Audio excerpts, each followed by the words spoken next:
for the final time this season in this location on this topic, the voice of hockey in Toledo. Yes, it's emotional. Matt Melzak. We'll see, obviously, out for the Mud Hens, but talking Walleye. First of all, thank you so much for letting me be part of the last series. It was a lot of fun, except for the outcome.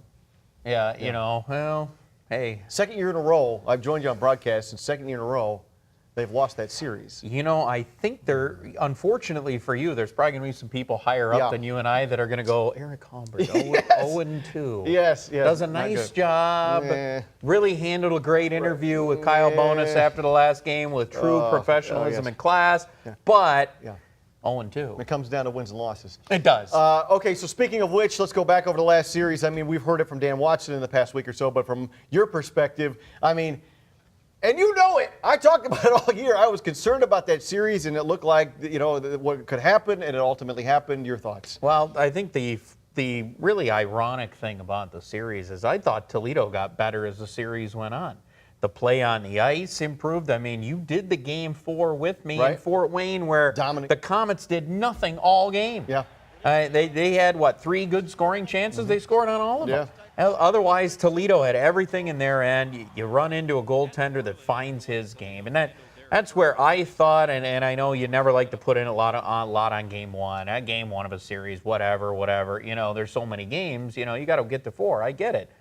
But the fact that Michael Hauser really struggled in game 1, he gave up 3 goals on 15 shots, and they weren't great. It wasn't, he was, oh my God, that's a top shelf goal, picture perfect. It wasn't any of that. It was, you know, oh, well, okay. You know, that was the game that I thought, you know what, Toledo dropped that one, that might cost them later on in the series. And it certainly did because they came back and won the next 2. And a 3-0 series lead, much better than a 2-1, and it showed because it gave, you know, Fort Wayne had some life, and once they squeaked out game 4, all of a sudden it totally changed the way their mindset was. Their mindset was much better going into game 5. Hey, we're still in this series. We got a chance. They get game 5 in Toledo, and then the next thing you know, coming back home, and they were able to end it. Yeah, it was frustrating, obviously. But, and Dan Watson said it, Fort Wayne was just the better team. And at the time, Pat Nagel has been fantastic, but you're right, Michael Hauser was outstanding. I thought he was the difference once we got into game 4. And actually, I thought it started in game 3 in the 3rd period. Yes, Toledo scored twice on him, but he had 18 shots to deal with in that period, and a lot of them were high quality, grade A scoring chances.